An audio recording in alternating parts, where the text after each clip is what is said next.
Сәйір күренеш. Бу буш автобуслар, троллейбуслар килеп туктый. Казанның Тукай мәйданын тукталышы халык белән тулы була иде. Бүген беренсерән генә. Все держатся дома. 7-нче троллейбустан беркем төшмәде дә, беркем утырмады. Ну, тагында бір 5-6 кеше булды вокзал ягына. Уже в сторону Харитова, скажем, уже кешеләр калмады инде, кеше юк.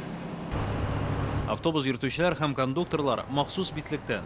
Иртәнге вакытта да автобуслар ярым буш һәм шунысын да әйтергә кирәк, автобуслар, җәмәгать транспортлары үзләренең гадәттәге эш тәртибен берникадәр үзгәрткән. Менә хәзер без баручы 63-нче автобус бүген исә сәгать ярымга азрак эшләй. Иртәнге 7-нче яртыда эшләй башлыйлар, һәм инде уннан соң тәмамлаячаклар. Җәмәгать транспорты ял көнендәге эш режимына күчте. Автобуста баручыларның күпчелеге эшкә баручылар. Эшкә бар.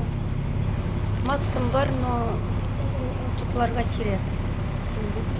Я в Санэпиднадзоре работаю. Вот нам не дали. Курсасызмы соң? Ну, в общем-то, конечно. С работы идете? Чувство страха есть на автобусе? Никак. Почему? Не знаю, не боимся. А вы боитесь? Шулайда тукталышлар янында өлкәннәр дә күренгәли. Монда менә сустаклар авырта, шуңа йөрергә куштылар. Нидән? Врач, хирург. Я стараюсь больше ходить, это даже мне помогает для здоровья. Үзгәрешләрне бүген иртән метрода да күрергә мөмкин иде. Иртәнге вакыт һәм метроларда, бигрәк тә поездлар халык белән тулы түгел. Менә күрәсез, буш урыннар да бар. Һәм халыкның бер өлеше битлектән йөри. Метрода кешеләрдән өйдә утыруны сорап аудио игъланнар яңгырый. Грипп һәм коронавирус басырышы җәмәгать урыннарында булганнан соң уларыгызны юклагыз. Да, почему вы вышли? Потому что у нас проблема, мы едем в полицию. Нам надо заявление.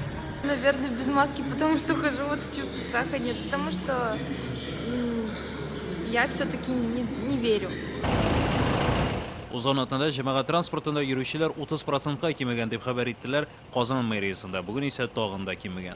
Мы наблюдаем, что люди правильно восприняли ограничения по передвижению. Безнең халык дөрес аңлады дип уйлыйбыз. Җәмәгать транспортында йөрүчеләр саны 55%-ка төште. Юллар да бушап калды. Казан хакимияте машиналар агымы 40%-ка кимегәнен терки. Пассажирлар ташучы предприятиеләр финанс яктан авыр хәлдә ди Казан мэры. Также серьезные сложности начинаются у транспортных предприятий. Пассажир ташучыларның проблемасы арта, барысы да финанс мәсьәләләр белән очраша. Шулай да профилактик чараларны алып барырга кирәк. Транспортларны чистартып торалар, кондукторларга битлек һәм перчатка, кул өчен антисептиклар бирелгән. Кимендә 5 апрельгә кадәр җәмәгать транспорты ял көне режимында эшләячәк.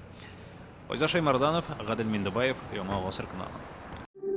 Яз яхшы хәбәрләр алып килә. Яңа Гасыр каналында дөнья күргән җылы эзле фильмын кабат карарга телисезме? Күп санлы тамашачылар соравы буенча фильмның барлык серияләрен хәзер tnv.ru сайтында карарга була.